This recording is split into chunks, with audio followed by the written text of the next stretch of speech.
I walked into the kitchen, the smell of fresh coffee filling the air. I needed that pick-me-up after last night's late conference call. But as I entered, I saw Patricia, my mother-in-law, standing by the sink with a frown on her face. "Michelle, why is the house always so unkempt?" Patricia snapped, her eyes narrowing as they scanned the room. "I hired a housekeeper to take care of everything," I replied, trying to keep my voice calm. Patricia's disapproval had become a regular part of my mornings. Patricia scoffed. A real wife would do it herself. Before I could respond, Brian entered the kitchen, his shirt half-tucked and his tie askew. "Morning," he mumbled, barely looking up. I forced a smile. "Good morning. Coffee?" He nodded and moved past Patricia without acknowledging her. I handed him a mug. He took a sip, then glanced around, seemingly for the first time noticing the tension. "What's going on?" he asked, his eyes flicking between his mother and me. "Just discussing housekeeping," Patricia replied coldly, taking a seat. I sighed. "Brian, can we talk later? I have a lot on my plate today with the business." "Sure," he said absently, already scrolling through his phone. Esme, our housekeeper, walked in, breaking the awkward silence. "Good morning, Mrs. Turner, Mr. Turner." Patricia gave her a curt nod. "Esme, you missed a spot by the window yesterday." Esme smiled politely. "I'll take care of it right away." Patricia muttered something under her breath and left the kitchen, leaving an icy atmosphere behind her. I took a deep breath, my frustration bubbling just beneath the surface. "Brian, can we have a serious conversation about this?" I asked, trying to keep my voice steady. He looked up from his phone, a slight frown creasing his forehead. "About what?" "Your mom's constant criticism. It's driving me crazy. I need your support here." He sighed, running a hand through his hair. "Michelle, she's just old-fashioned. She'll get used to things eventually."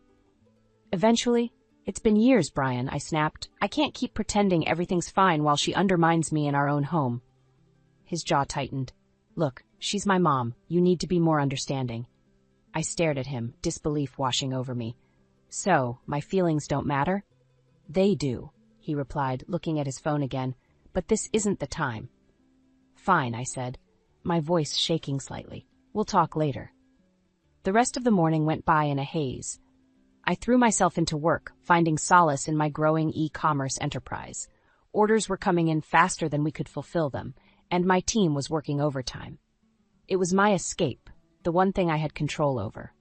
Later that day, as I prepared dinner, the doorbell rang. It was my in-laws. Thomas gave me a polite smile, but Patricia's scowl never left her face.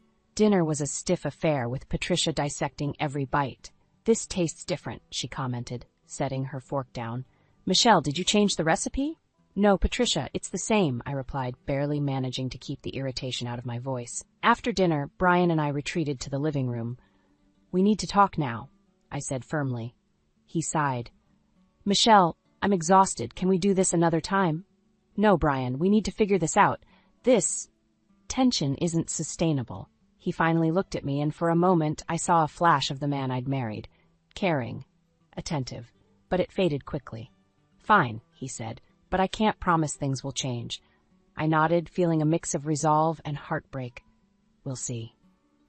As I lay in bed that night, I couldn't shake the feeling that this was just the beginning. The seeds of discord had been planted, and I could only hope we could find a way to uproot them before they choked out what was left of our marriage. The next morning started with a hum of activity. I was in the midst of packing orders, the familiar rhythm of taping and labeling boxes giving me a sense of peace. Esme worked quietly in the background, tidying up the living room. Suddenly, Patricia barreled into my office. "Michelle," her voice was sharp, "the yard looks atrocious. When are you planning to do some gardening?" I barely looked up from my work. "I have a landscaper scheduled for tomorrow." "Why can't you just do it yourself?" "Patricia, I have a business to run. That's why we hire help." She huffed, crossing her arms. "Well, a good wife would manage both." I clenched my jaw, willing myself to stay calm. "I am managing both, just in a different way." Before she could respond, the front door opened and Brian walked in earlier than usual. "Brian," Patricia called out, her tone instantly softening. "Look at this mess. Doesn't it bother you?"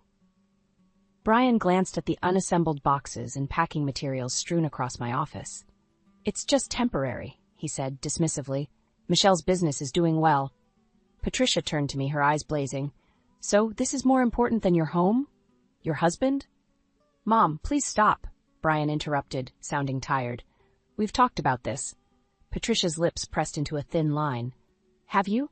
Doesn't seem like much has changed. With that, she stormed out, leaving a heavy silence in her wake.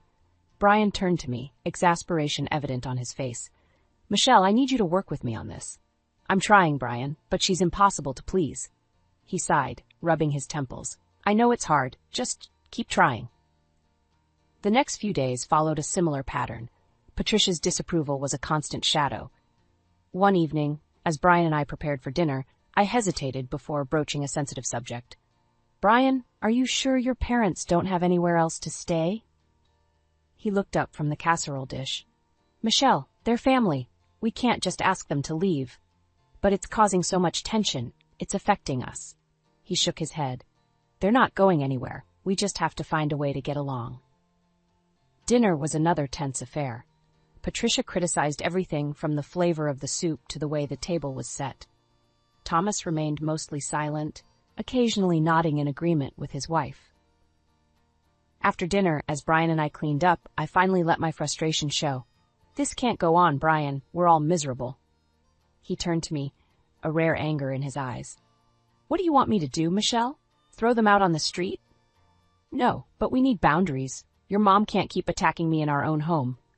He threw the dish towel down. I'm doing the best I can, all right? Maybe if you tried harder, she'd back off. His words cut deep. I felt a mix of anger and sadness. Fine, I said quietly. I'll keep trying. The next morning, Esme was cleaning the guest bathroom when Patricia approached her. Esme, you missed the spot behind the toilet again. Esme's shoulders stiffened. I'll get it right away, Mrs. Turner. See that you do, Patricia snapped, turning on her heel and sending a cold glance my way. I clenched my fists, the urge to defend Esme strong, but I knew it would only result in more conflict.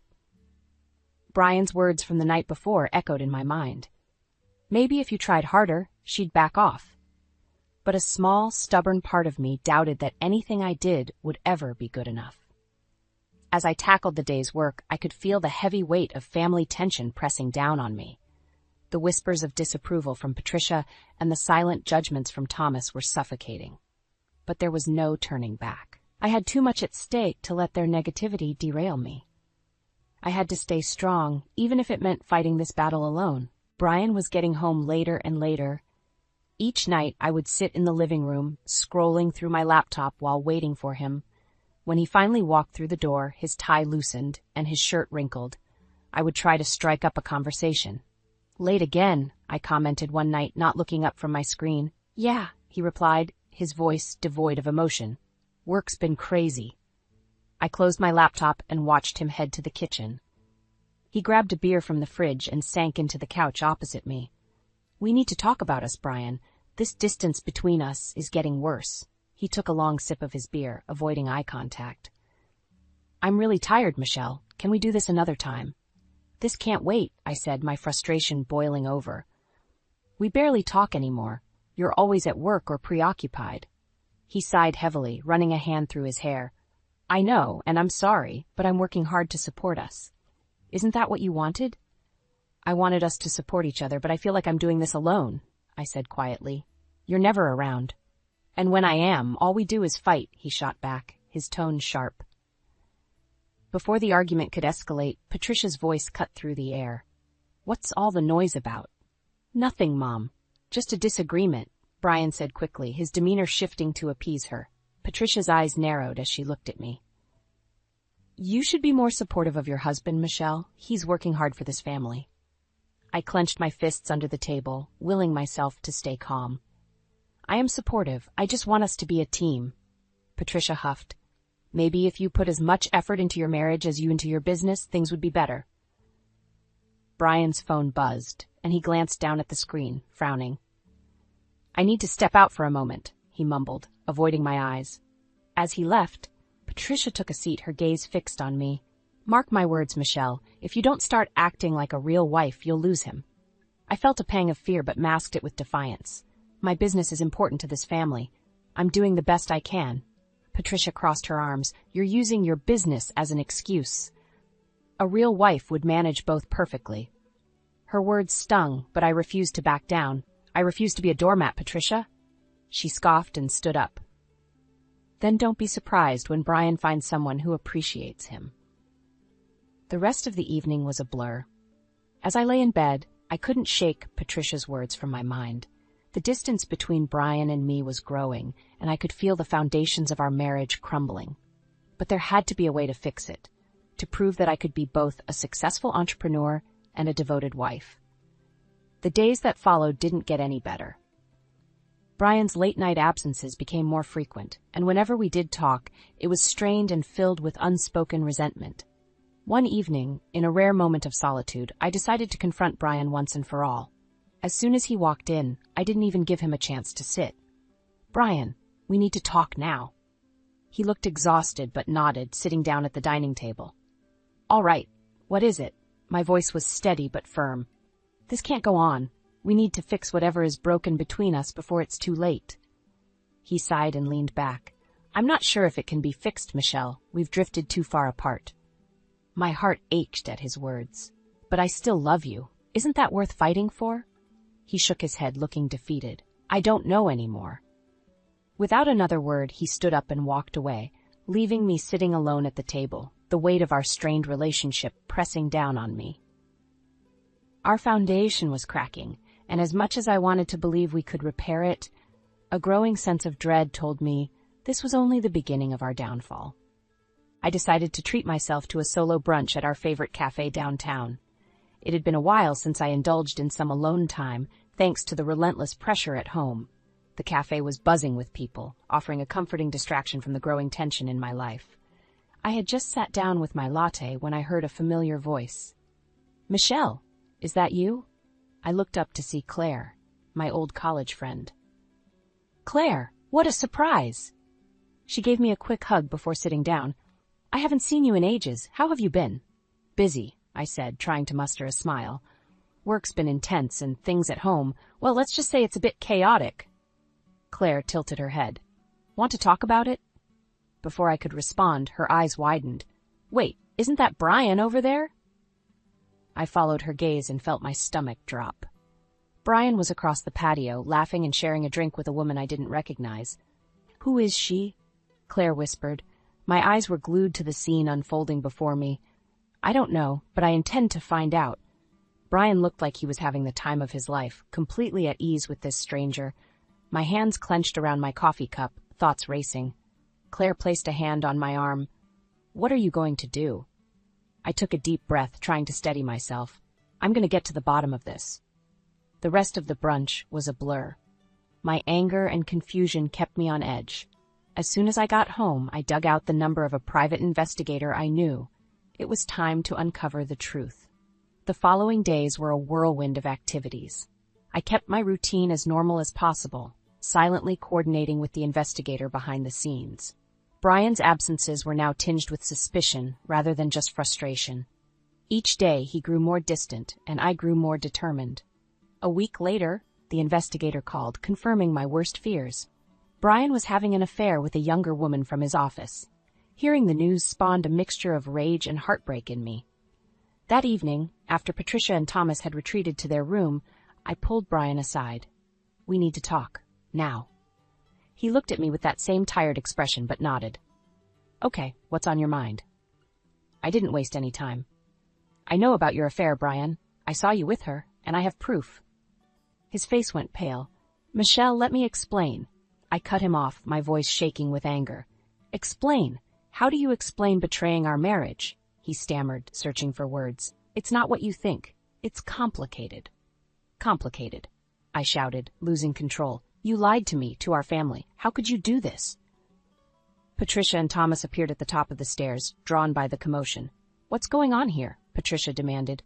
"This doesn't concern you, Patricia," I snapped, my eyes never leaving Brian's. Brian held up his hands, trying to calm the situation. "Michelle, please, let's talk about this privately." "No, I'm done talking in private. I'm done with secrets." My voice was firm. "We'll figure out what to do from here, but understand this. I'm not the problem. You've made your choices, and now you have to live with them." I walked out, each step filled with a sense of finality. That night, I barely slept, the reality of my broken marriage weighing heavily on me, but a small part of me felt relief. The truth was out, and there was no going back. The next morning, Brian tried to talk to me again, but I was resolute. I need space. If you want to fix this, you need to show me, not just tell me. He nodded, looking defeated. I understand. I didn't know what the future held, but one thing was clear: things had to change, and I would be the one to make it happen. Another sleepless night turned into a foggy morning. I sat at the dining table, staring at the untouched breakfast in front of me. Brian came down the stairs looking worn out but determined. "Michelle, we need to talk," he began, sitting across from me. I met his gaze, my expression unreadable. "Go ahead." He took a deep breath. "I'm sorry. I know I've messed up, but we can fix this, can't we?" I shook my head. "It's not that simple, Brian. You broke my trust. Trust is the foundation of any relationship." "But I love you," he insisted, reaching for my hand. I pulled away. "Love isn't enough. Actions speak louder than words, and your actions have shown where your priorities lie."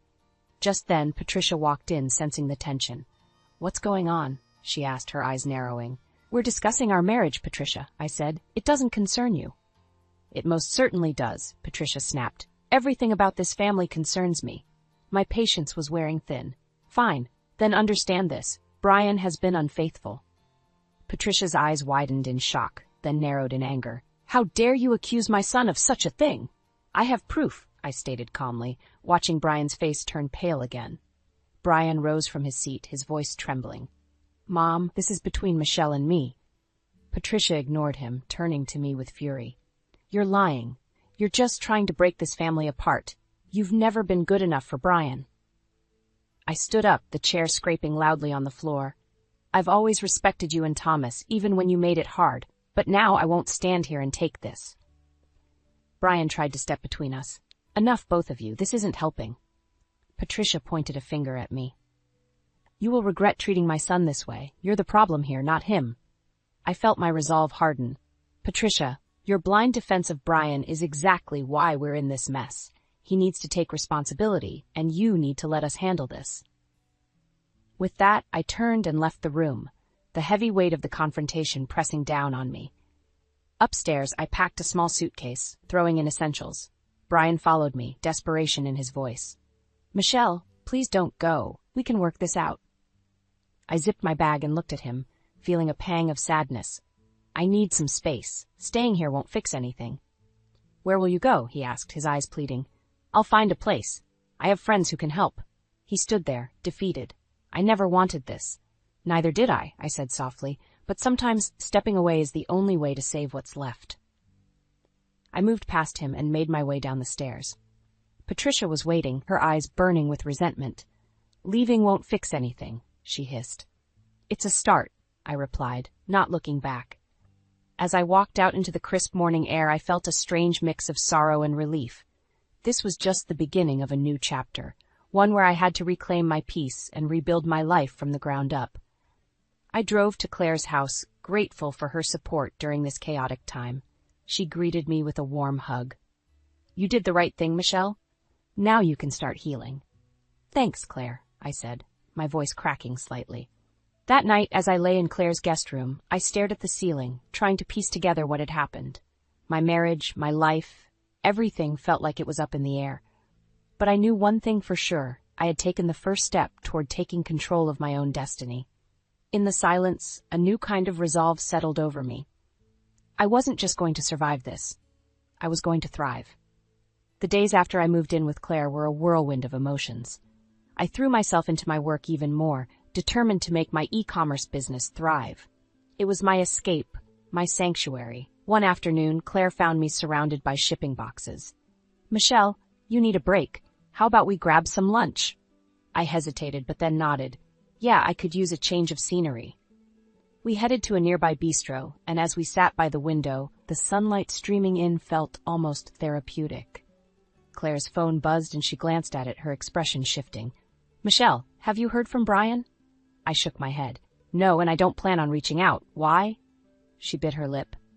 "Word is going around that his job isn't going well." My heart tightened. "What do you mean?" "Apparently his performance at work has been slipping. They're talking about demotion." I took a deep breath, feeling a mix of emotions. That's unfortunate, but I can't let it distract me. Claire nodded. Of course, it's just karma, isn't it? We finished our lunch, and I felt a renewed sense of purpose. I couldn't control what was happening to Brian, but I could control how I moved forward. Back at Claire's, I spent the evening strategizing for my business. Orders were pouring in, and my efforts were paying off. It felt good to have something positive to focus on amid the chaos. A week later, I got a call from an unknown number. Hesitant, I answered. Hello? Michelle, it's Brian. I felt a surge of mixed feelings. Brian, what is it? I need to talk to you. Can we meet? Against my better judgment, I agreed. We met at a cafe, the same one where I'd first seen him with the other woman. He looked disheveled, a shadow of his former self. Michelle, I'm sorry, he began, his voice cracking. Things have gotten worse. I've been demoted, and Patricia's spending is out of control. We're facing serious financial strain. I listened, my face showing no emotion. And what do you expect me to do about it? He looked desperate. I thought maybe we could work things out, and you could help us. I need you. I almost laughed at the irony. You kicked me out. Now you want my help? It's not like that. I'm willing to do whatever it takes to make it right, he pleaded. Patricia and I can't manage without you. I leaned back, shaking my head. Brian, you made your choices. You chose her over me. Now you have to deal with the consequences. His eyes filled with tears. Please, Michelle, for old time's sake. I stood up, feeling a wave of liberation. You're on your own, Brian. I'm done cleaning up your mess. As I walked out, I felt a newfound sense of power. I wouldn't let him or anyone else drag me down again. Over the next few months, my business flourished. I hired more staff, expanded my product range, and saw profits soar. Each success was a stepping stone away from the pain Brian and his family had caused. One evening, as I was finalizing some orders, Claire walked in with a newspaper. You need to see this. The headline read, Turner family faces eviction amid financial crisis. I skimmed the article, seeing details about Brian's demotion and Patricia's compulsive spending leading them to near bankruptcy. A part of me felt a pang of pity, but it was overshadowed by the satisfaction of seeing karma play out. Later, I received another call from Brian. Michelle, we need you. We've lost everything without you. His voice was broken, filled with regret. I took a deep breath. You made your bed, now lie in it. Leave before I call the cops. He stammered. Michelle, please. I hung up, feeling a sense of closure. I was finally free from their toxic influence. This was my time to thrive, and nothing would hold me back. I had just finished a productive meeting with my new team when my phone buzzed. It was an incoming call from Brian. I let it ring. After everything, I had no desire to hear his pleas again. The voicemail alert pinged immediately after. I couldn't resist listening, dreading another round of begging. Instead, I heard Patricia's voice, fraught with desperation. Michelle, this is Patricia. We need to talk. Please call me back. I deleted the message without hesitation. I wasn't about to let them drag me back into their drama. Later that day, as I was packing up to leave, Claire called out to me from the other room. Michelle, you need to see this, she said, her voice tense. I walked over and saw her holding a letter.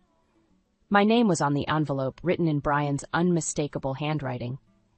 It was under the door, Claire explained. I opened it reluctantly. The letter was long, filled with pleas for financial help and apologies from both Brian and Patricia. It ended with a stark admission. They were days from eviction and had nowhere else to turn. Tossing the letter into the trash, I felt a mix of anger and satisfaction. They were reaping the consequences of their actions, just as I was reaping the benefits of my hard work. That evening, I was unwinding with a glass of wine when the doorbell rang. Claire answered it, and I could hear raised voices from the hallway. Curiosity piqued, I walked over to see Brian and Patricia standing at the doorstep. Michelle, we need to talk, Brian said urgently. No, I replied firmly. We have nothing to discuss. Patricia stepped forward, looking far older and more haggard than I remembered. Please, Michelle, we're begging you. We have nowhere else to go. Seeing her in that state stirred something in me, but I quickly suppressed it. You chose this path. I won't save you from its consequences. Brian's face crumpled. Michelle, for the love of everything we had, just help us this once. Claire stepped in, her presence a comforting wall between me and them. You need to leave. Michelle doesn't owe you anything. Brian reached out a hand. Please, Michelle. This isn't just about us. Think of the memories, the good times. I shook my head. Those memories have been tainted by your betrayal. You're not my responsibility anymore. Patricia's composure broke. We'll be homeless. Is that what you want? It's not what I want, I said quietly, but it's what you deserve. My help comes at the cost of my peace, and that's too high a price. Brian's shoulders slumped. I understand. We'll go. As they turned to leave, I called out, Brian, wait. He turned back, hope flickering in his eyes. I hope this teaches you something. Life is about choices, and you made yours. Now live with the consequences. With a final nod, they walked away. The door closed and the silence was deafening. Claire put a comforting hand on my shoulder. You did the right thing. I know, I replied, feeling a strange sense of liberation. They needed to hear that. The following week saw my business continue to grow, and for the first time in a long while I felt genuinely happy. My decisions were my own, untainted by the toxic influences of Brian and Patricia. One evening as Claire and I sat down for dinner, she raised her glass. To new beginnings and leaving the past behind. We clinked glasses, and I smiled. To never giving up and moving forward. With Brian and Patricia out of my life, I could finally focus on the future. They had made their bed, and now they were lying in it. And for the first time, peace felt like a tangible reality. In the end, I realized something powerful. Revenge wasn't about hurting them. It was about reclaiming my own happiness, and in that, I'd succeeded beyond measure. The weeks turned into months, and life steadily moved forward. My business was not only surviving but thriving in ways I'd never imagined. I hired more people, launched new products, and expanded into different markets. It felt like a dream. One morning, I sat in my sunlit office, sipping coffee and reviewing sales reports. Claire walked in, a grin on her face. Michelle, guess what? We just hit a milestone in revenue. You're absolutely killing it. A genuine smile spread across my face. That's amazing news, Claire. Let's set up a team celebration. Already planned, she said with a wink. By the way, have you thought about taking some time off? You deserve it. I pondered her suggestion for a moment. You know, I think I will. Later that week, I found myself packing for a weekend getaway. For the first time in ages, I felt light, almost carefree. Before leaving, Claire hugged me, her support always unwavering. Enjoy yourself, Michelle. You've earned this. The cabin I rented was secluded and peaceful, surrounded by towering trees and a babbling brook. As I settled in, I felt a deep sense of tranquility. The past few months had been a whirlwind, but now I could finally breathe. On the second day, while exploring a hiking trail, I bumped into an old acquaintance from college, David. Michelle? Is that you? He asked, his eyes wide with surprise. David, what a small world, I replied, genuinely happy to see a familiar face. We caught up over coffee at a quaint nearby cafe. He shared stories about his own entrepreneurial journey, and I filled him in on what had been happening in my life. After a while, he leaned in, his voice softening. I heard about you and Brian. I'm sorry you had to go through that. I shrugged, feeling a strange calm. It's in the past, David. I'm focused on the future now, he smiled. That's the spirit. Life's too short to dwell on what's gone wrong.